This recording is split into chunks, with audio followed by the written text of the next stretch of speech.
Bonjour à tous. Alors moi c'est Thibaut, donc je suis étudiant en 5e année à Epitech et aussi en même temps d'être étudiant, je donne aussi des cours aux 3e, 2e et 1re année à Epitech en intelligence artificielle. Donc voilà, ça fait 3 ans que je travaille, que je me forme sur le domaine et donc aujourd'hui j'aimerais un peu vous présenter, un peu vous démystifier qu'est-ce que c'est l'intelligence artificielle, parce qu'on voit beaucoup de choses, que ce soit par exemple dans les films de science-fiction ou d'autres, en fait, on voit pas mal de choses qui nous projettent un peu vers l'avenir, mais finalement, dans tout ça, on ne sait pas forcément qu'est-ce qui est vrai et qu'est-ce qui n'est pas vrai, et qu'est-ce qu'on peut en tirer. Et donc, du coup, là, j'ai envie un peu de vous projeter un peu là-dedans pour voir un peu qu'est-ce qui est vrai et qu'est-ce qui n'est pas vrai.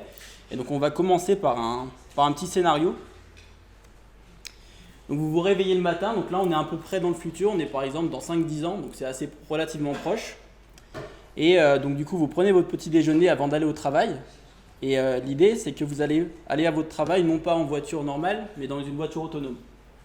Donc du coup, vous n'avez pas à conduire du tout. Et là, on va imaginer que du coup, cette voiture, elle arrive à une intersection. Et là, il y a un problème qui va se poser, c'est qu'elle va devoir esquiver quelqu'un. Et du coup, elle va pouvoir décider d'aller sur l'autre voie ou de rester sur la même voie. Donc du coup, la voiture va devoir prendre la décision d'aller à gauche ou à droite, ou de rester tout droit. Et donc là, il y a des circonstances qui font qu'elle n'a pas le temps de freiner. Quoi qu'il en soit, il faut qu'elle choisisse. Donc vous êtes dans la voiture, vous êtes la seule personne à bord. Donc donc là, il y a 2 scénarios possibles. Donc là, il y a une personne en face, donc c'était le feu vert pour la personne, donc elle est passée. Et donc du coup, la voiture ici, elle doit décider, est-ce que je rentre dans la personne et je la tue, ou est-ce que je rentre ici dans la barrière qui est juste donc du coup à gauche par rapport à la voiture et je blesse du coup le passager. Donc vous serez blessé. Donc là, dans ce cas-là, si vous étiez le programmeur dans cette voiture, si vous auriez mis en place le mécanisme de cette voiture, qu'est-ce que vous auriez décidé?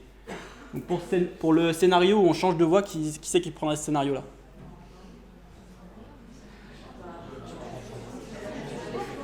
Ok. Il y a quelqu'un qui veut justifier pourquoi? Pour améliorer la voiture, en sorte que la personne se fasse moins mal ou presque pas mal, que tuer l'autre personne, on peut pas la protéger. Donc là, on va préférer quand même blesser une personne qui a mis à 2 personnes, on va préférer juste la blesser. Maintenant, scénario un peu différent. Donc là, cette fois, le passager il va mourir par rapport à la vitesse actuelle de la voiture et le fait qu'il y a du coup à réussir cet obstacle-là, la personne va mourir. Donc il faut choisir, est-ce qu'on fait mourir le passager ou est-ce qu'on fait mourir la personne qui est en face. Donc la voiture, est-ce qu'elle tourne ou elle ne tourne pas? Qui c'est qui vote pour changer de voie? Donc que deux personnes qui... Donc là, vous êtes plus en gros pour la protection de la personne, pour la plupart, la protection de la personne qui est dans la voiture. Non? Alors, qui c'est qui change de voie? Donc on écrase le piéton.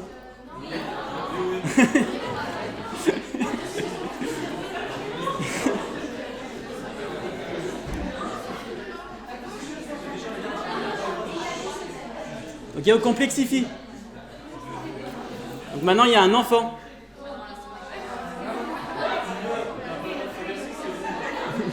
Donc là l'enfant il n'a pas le droit de traverser normalement, mais ça reste quand même un enfant.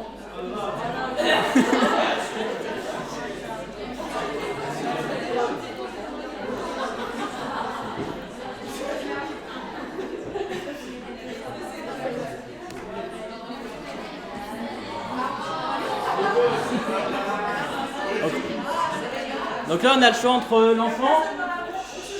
Donc là on a enlevé la personne dans la voiture parce que finalement ça change presque rien. En fait la personne dans la voiture ici va survivre. Et on doit choisir du coup entre changer la voie, tuer la sportive, le grand-père et le chien qu'on appellera Tom, et ou sinon est-ce qu'on tue l'enfant. Donc là on doit choisir entre tout ça. Qu'est-ce qu'il y a? Là c'est compliqué.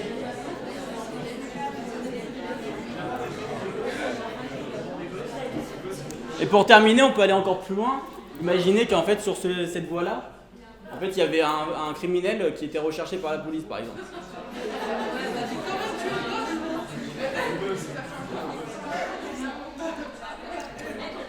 Ok. Oui.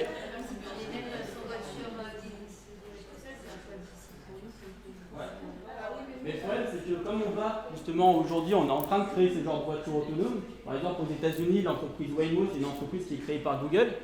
Et cette entreprise-là, du coup, Google, ce qu'ils sont en train de faire, c'est qu'ils sont en train de déployer cette voiture-là en Californie.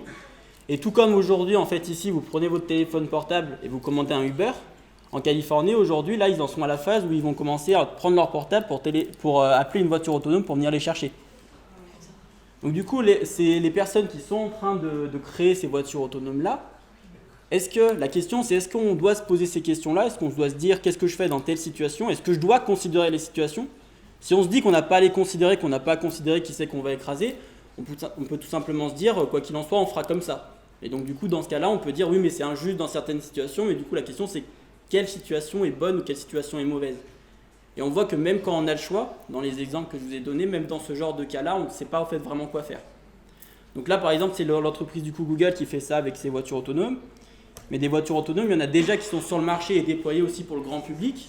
Donc c'est par exemple l'entreprise Tesla, qui a des voitures, donc à la base, eux, ils se sont développés énormément sur les voitures électriques, et aujourd'hui, ils se dirigent vers un marché qui est les voitures autonomes, et où tous les personnes qui ont une Tesla peuvent activer le mode autopilote, et du coup arrêter de conduire, et du coup, c'est la voiture qui prend toutes les décisions. Donc là, la personne doit encore être à bord pour veiller à que tout se passe correctement, mais ça, ce genre de système est déjà en place, en fait, il est déjà lancé. Et donc l'intelligence artificielle, par exemple, c'est utilisé dans ces voitures autonomes-là. Donc il y a énormément de systèmes qui est utilisé et il y a plein de systèmes embarqués qui utilisent de l'intelligence artificielle. Par exemple, pour donner quelques exemples, pour la détection en gros de l'image, avec la caméra, on va pouvoir par exemple faire de la segmentation. Donc à partir d'une image que la voiture perçoit, elle va être capable de pouvoir dire ça c'est un piéton, ça c'est la route, ça c'est le trottoir.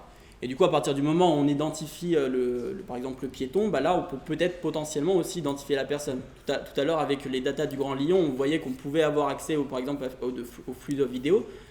Donc nous, pour le moment, on ne pousse pas l'analyse jusqu'à là, mais par exemple en Chine, ils utilisent les caméras qui sont dans la rue pour pouvoir traquer les personnes tous les jours. C'est-à-dire qu'en Chine, ils sont capables de savoir telle personne, elle est allée d'un point A à un point B, et on sait exactement du coup qu'est-ce qu'elle a fait et à quel moment. Simplement en fait avec les caméras qui sont mises dans la rue pour pouvoir observer les personnes tous les jours. Donc du coup potentiellement une voiture autonome en Chine pourrait très prochainement arriver à se poser ce genre de questions comme je vous ai présenté au début. Donc là pareil, un autre exemple du coup avec la détection exacte en fait des objets que la voiture perçoit. Donc du coup on voit que ça marche quand même plutôt bien, on est capable de pouvoir détecter exactement en fait ce qui se trouve un peu autour de la voiture et de faire des voitures autonomes. Mais à votre avis, qu'est-ce qui a fait qu'aujourd'hui on est capable en fait d'avoir des résultats aussi bons?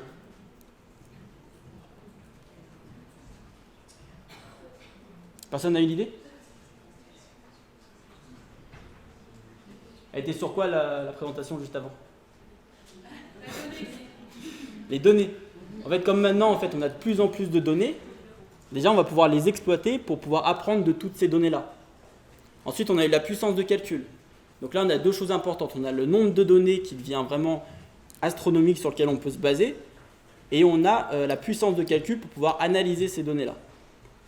Et on a autre chose, qui est une méthode qui a été inventée, en fait, on a commencé à travailler dessus dans les années 50, et cette méthode-là, en fait, elle va pouvoir du coup utiliser le fait qu'on a beaucoup de données et la puissance de calcul pour pouvoir donner l'intelligence artificielle qu'on a aujourd'hui. Et cette méthode-là, en fait, elle se base sur les neurones du cerveau. Donc en fait, dans les années 50, ils ont commencé à se poser la question comment est-ce que ça marche exactement en fait un cerveau humain? Comment ça se fait qu'on est capable en fait de prendre des décisions tous les jours en fait qui semblent aussi intelligentes? Et comment ça se passe quand il y a plein de neurones comme ça qui interagissent les uns avec les autres? Il faut savoir qu'on a on a environ 100 milliards de neurones dans le cerveau, où chaque neurone est connecté à environ 10 000 autres neurones en moyenne dans le cerveau. Donc du coup, on a des centaines de milliers du coup, de connexions qui sont réalisées pour pouvoir finalement traiter le signal que l'on perçoit. Là, quand je vous vois aujourd'hui, c'est traité du coup par des millions de neurones dans mon cerveau. Et ça, du coup, on a voulu comprendre comment ça fonctionnait. Donc on s'est penché un peu sur le fonctionnement en gros des neurones biologiques. Et du coup, on a regardé un peu comment ça marchait. Et on a vu en fait qu'il y avait une sorte d'activation qui était faite sur les neurones et qu'un neurone s'activait ou non. Donc du coup, on a voulu essayer de reproduire ça dans une machine pour pouvoir donner ce genre de modèle-là. Donc on a un neurone en fait qui est simulé dans une machine et qui est capable en fait de prendre en entrée des entrées du coup numériques, donc de la donnée. Donc par exemple, il peut prendre en entrée une image, regarder tous les pixels de l'image, donc ça c'est ses entrées, et dire par exemple ça c'est un garçon ou ça c'est une fille. Et donc après, quand on utilise ce genre de système-là, en fait, on est capable, grâce à toute la donnée en fait, qu'on a, d'entraîner, donc on parle d'entraînement, d'entraîner en fait le neurone à pouvoir détecter ce qu'on a envie qu'il détecte. Donc par exemple, on peut lui donner plein de données en lui disant ça c'est une fille, et on lui donne plein de données en lui disant ça c'est un garçon, et à la fin le neurone il sera capable du coup de pouvoir s'adapter et de faire en sorte de pouvoir reconnaître une fille et reconnaître un garçon.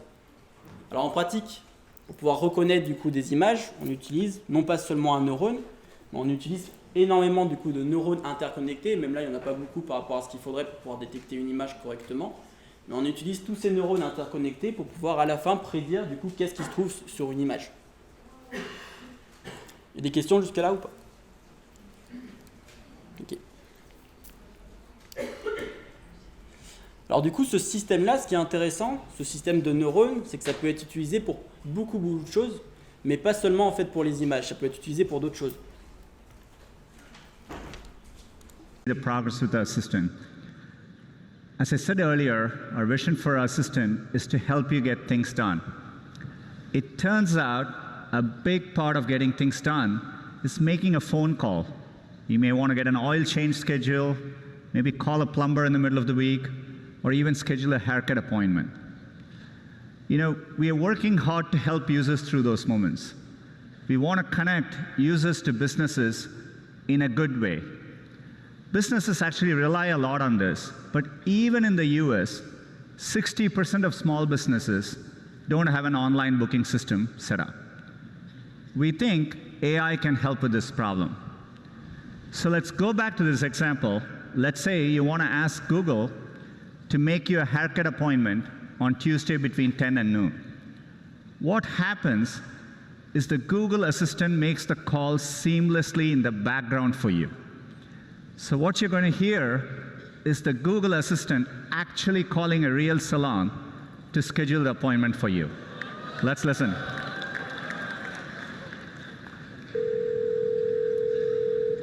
How can I help you? Hi, I'm calling to book a woman's haircut for a client. I'm looking for something on May 3rd. Sure, give me 1 second. Sure, what time are you looking for around? At 12 p.m. We do not have a 12 p.m. available. The closest we have to that is a 1:15. Do you have anything between 10 a.m. and 12 p.m.? Depending on what service she would like. What service is she looking for? Just a woman's haircut for now. Okay, we have at 10 o'clock. 10 a.m. is fine. Okay, what's her first name? The first name is Lisa. Okay, perfect. So I will see Lisa at 10 o'clock on May 3rd. Okay, great. Thanks. Great. Have a great day. Bye.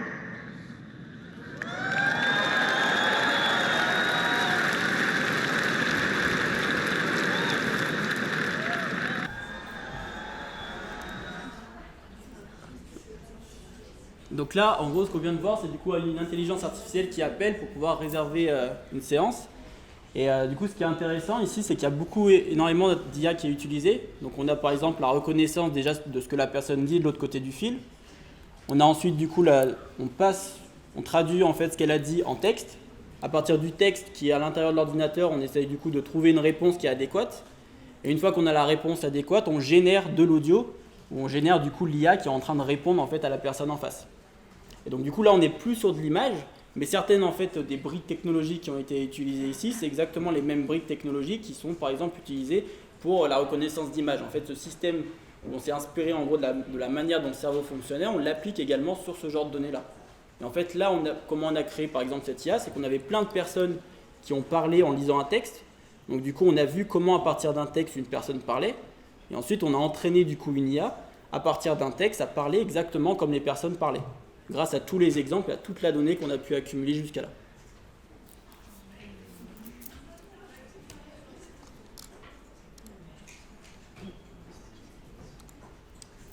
Est-ce que vous le connaissez, lui? Qui c'est qui le connaît? Lève la main. C'est qui?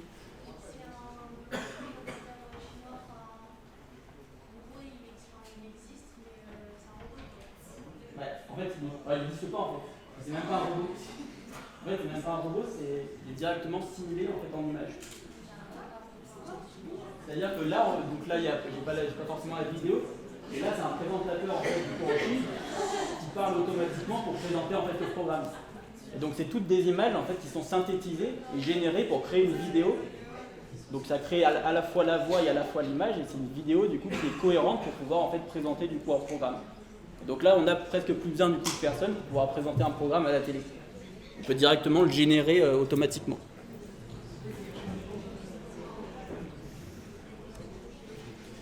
Donc là, un autre usage, par exemple, de l'intelligence artificielle aujourd'hui, ça peut être par exemple aussi pour la détection de tumeurs dans le cerveau. Donc aujourd'hui, là, à l'heure actuelle, donc c'est assez récent, on est capable en gros de détecter des tumeurs dans le cerveau mieux qu'un médecin est capable de le faire à partir d'une radio. Donc même des métiers en fait, on va dire, qui sont vraiment à forte valeur ajoutée, comme un métier par exemple de médecin, où il va du coup falloir beaucoup d'expérience quand même pour pouvoir analyser des informations. Là, une intelligence artificielle, grâce à toutes les données en fait qu'on avait pu récolter avant, va être capable de pouvoir commencer à apprendre et à faire exactement comme le médecin le faisait sur une analyse de radio.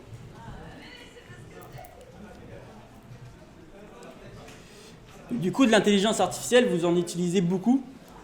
On a des très bons exemples d'IA qui utilisent du coup de l'analyse d'image, comme j'ai présenté avant sur Snapchat. Quand vous mettez du coup votre téléphone en face de vous et que vous changez et vous mettez un filtre, bah là directement, du coup, on est capable de pouvoir détecter la position de vos yeux, la position de votre nez, votre bouche, pour pouvoir aller après placer des filtres en fait adéquats à chaque endroit de l'image. Et sur Instagram, du coup, on est sur les mêmes choses un peu que Facebook, c'est qu'on a des systèmes de recommandations qui vont analyser exactement en fait ce que vous faites sur les réseaux sociaux, pour pouvoir ensuite aller vous proposer du contenu que vous allez potentiellement aimer et avec lequel vous pourriez continuer à vous intéresser. Et en fait, ces réseaux sociaux-là, ce qui leur importe, c'est du coup votre donnée, mais surtout c'est votre temps, c'est votre attention. En fait, pour pouvoir du coup capter votre attention le plus longtemps possible en fait, et que vous restiez du coup sur ces réseaux-là le plus longtemps possible, ce qu'on fait du coup, c'est qu'on développe du coup des intelligences artificielles capables de vous faire des systèmes de recommandation vraiment adaptés et vraiment précis. Les systèmes de recommandation, ça existait déjà il y a 10 ans, mais plus aujourd'hui ça avance, plus on est capable de faire des systèmes de recommandation qui sont vraiment pertinents et qui vous gardent en fait sur les réseaux sociaux comme aujourd'hui. Et donc souvent, ce qu'on voit, c'est dans les films de science-fiction, c'est un peu du coup l'IA un peu tueur qui va du coup pouvoir développer, pouvoir prendre conscience d'elle-même et pouvoir attaquer l'humain. Mais finalement, en fait, aujourd'hui, là, le danger, c'est toutes les questions déjà qu'on a vues jusqu'à présent, c'est sur comment est-ce qu'on fait pour pouvoir mettre un peu de l'éthique, comme on a vu avec les voitures autonomes, mais c'est aussi comment est-ce qu'on fait pour pouvoir gérer une IA qui va par exemple nous recommander du contenu. Par exemple, si là je fais une recherche par exemple de vaccins sur le site Amazon, et donc là ce qui est intéressant, c'est que si on regarde les suggestions du coup qui me sont données par rapport au mot vaccin, ça me retourne pas mal quand même de suggestions qui sont quand même un peu dans le sens anti-vaccin. Et donc du coup ça pourrait par exemple être un danger quand même qu'une IA se dise que je vais recommander du contenu qui soit anti-vaccin, sachant que l'OMS elle dit que chaque année il y a 2 à 3 millions de personnes qui sont sauvées grâce au vaccin. Et de l'autre côté, on a du coup des personnes par exemple qui sont contre les vaccins qui vont aller, et l'intelligence artificielle va se dire, parce que ce genre de contenu-là fait polémique, elle va diriger les personnes vers ce genre de contenu, que le contenu soit bon ou non. Tout ce qui importe finalement, c'est est-ce que le contenu est intéressant pour la personne et est-ce qu'elle peut y passer du temps. Et c'est la seule chose finalement qui lui importe pour le moment. Et donc là en fait, du coup c'est la question de est-ce qu'on doit ou non mettre de la valeur dans cette IA-là pour qu'elle ait une sorte de jugement par rapport à ce qu'elle recommande, ou est-ce qu'on ne met pas ce genre de jugement-là. Donc là, c'est un exemple assez simple, mais ça peut être vraiment des cas vraiment assez extrêmes, où du coup une personne qui au début est un peu, par exemple, fragile et peut commencer à s'intéresser à un contenu, donc par exemple un contenu qui peut commencer à être un peu radicalisé comme il y a sur l'image de gauche, et à force, par exemple, si l'IA elle voit que cette personne elle commence à regarder ce contenu, elle pourrait au fur et à mesure lui recommander de nouveau du contenu radicalisé, et la personne au fur et à mesure va commencer de plus en plus à s'intéresser à ce genre de contenu-là, et finir totalement radicalisé alors qu'au début c'était simplement un petit intérêt qu'elle avait. Donc là ça peut être sur ce genre, tu sais, mais on peut avoir d'autres trucs. Et finalement ça aujourd'hui c'est assez facile de le faire sur internet. C'est quand, par exemple, si je veux faire une vidéo YouTube un peu qui fasse le buzz et qui du coup vous capte l'attention, on va mettre un titre, par exemple, un titre qui soit par exemple pas vrai, l'écologie est un mensonge de la CIA, je vous explique tout. On met une image par exemple d'une femme pour pouvoir attirer les garçons, du coup un paysage qui est assez joli pour pouvoir attirer l'œil par rapport à l'écologie. On met tout ça sur une publication, on met ça sur Facebook avec un système de partage et du coup le contenu peut devenir rapidement viral tout simplement parce que le contenu en lui-même en fait attire l'attention, donc le système de recommandation va le recommander.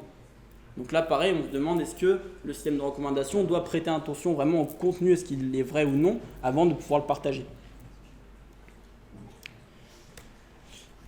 Donc un autre exemple des dérives qu'il pourrait avoir vers l'intelligence artificielle, c'est par exemple, mettons, donc moi je suis dans une école d'informatique, donc on a énormément de garçons du coup dans la promo. Donc on est sûrement à un peu plus de 90% de garçons. Donc mettons, pardon 95%. Donc si on veut faire un système par exemple, on voudrait utiliser l'IA pour pouvoir classifier automatiquement les candidats. Donc dès que quelqu'un se propose à rentrer dans l'école, on analyse son profil directement par un programme pour voir est-ce qu'il est apte ou non à rentrer dans l'école. Donc pour ça, qu'est-ce qu'on va faire? On pourrait par exemple se baser sur les résultats des étudiants dans la promo, voir quel type de profil réussit le mieux. Et donc comme on a forcément plus de garçons dans l'école, la probabilité du coup qu'un garçon réussisse est normalement plus haute. Et donc du coup l'IA pourrait se dire simplement, du coup les garçons ont plus de chances de réussir dans cette école-là, donc du coup je vais défavoriser toutes les filles qui se présenteront. Mais dans votre école, là je pense que c'est à peu près 90% de filles aussi, c'est plus exactement la même chose. Si on fera un système du coup pour pouvoir classifier automatiquement les personnes quand elles se présentent, et du coup on pourrait du coup discriminer les garçons par rapport aux filles sur un système comme ça. Et donc ça, c'est vraiment un sujet aujourd'hui aussi qui fait débat sur les sociétés qui emploient automatiquement en fait des robots, enfin des IA pour pouvoir classifier automatiquement les potentiels candidats. Et du coup les biais qui sont dans notre société, donc les biais par rapport aux hommes et aux femmes, vont du coup potentiellement pouvoir se retrouver directement dans les algorithmes qui classifient les personnes. Alors du coup là sur ce genre de choses, heureusement en fait on a le choix. En fait on peut du coup naïvement utiliser ce système-là et reproduire tous les biais en fait qu'on a dans notre société, ou on peut aussi en fait dire non et utiliser ce genre de système-là, au contraire pour pouvoir détecter finalement est-ce qu'une entreprise déjà fait de la discrimination, et avoir un système qui détecte ça automatiquement pour pouvoir justement, au lieu d'accentuer les biais qu'on réalise tous les jours, pour pouvoir les diminuer finalement. Et donc du coup, ça dépend finalement de comment est-ce qu'on va utiliser l'IA tous les jours pour avoir du coup un certain résultat. Et donc ça, c'est vrai donc, pour les discriminations, mais c'est également vrai pour la médecine. Il y a également beaucoup de problèmes éthiques qui se posent. Mais finalement, l'intelligence artificielle, comme on l'a vu avec l'exemple des tumeurs, pourra nous aider à pouvoir mieux soigner les personnes, pour pouvoir développer de nouvelles méthodes et pour pouvoir mieux détecter déjà des pathologies qu'on connaît déjà. Ça peut nous aider également dans l'écologie, pour pouvoir faire en sorte du coup, que l'intelligence artificielle puisse développer de nouvelles méthodes, pour pouvoir du coup, développer de nouvelles méthodes qui sont beaucoup plus respectueuses dans l'environnement, et des méthodes aussi du coup, pour changer quasiment notre manière en fait, de fonctionner tous les jours. Par exemple, on a la voiture autonome qui changerait radicalement la manière dont on se déplace, les transports, mais qui en même temps du coup, réduirait finalement le nombre de morts sur la route chaque année, parce que du coup les IA, ça on le sait, seront capables de pouvoir conduire beaucoup mieux que nous. Donc finalement l'intelligence artificielle, aujourd'hui il y a plein de questions qui se posent, mais du coup la question c'est comment est-ce qu'on veut l'utiliser, et est-ce qu'on met finalement de l'éthique comme ça dans l'intelligence, ou est-ce qu'on l'utilise à mauvais escient. Et donc ça finalement c'est plus une question de l'humain, et non pas en fait une question de est-ce que l'IA va se rebeller ou non dans le futur. Merci.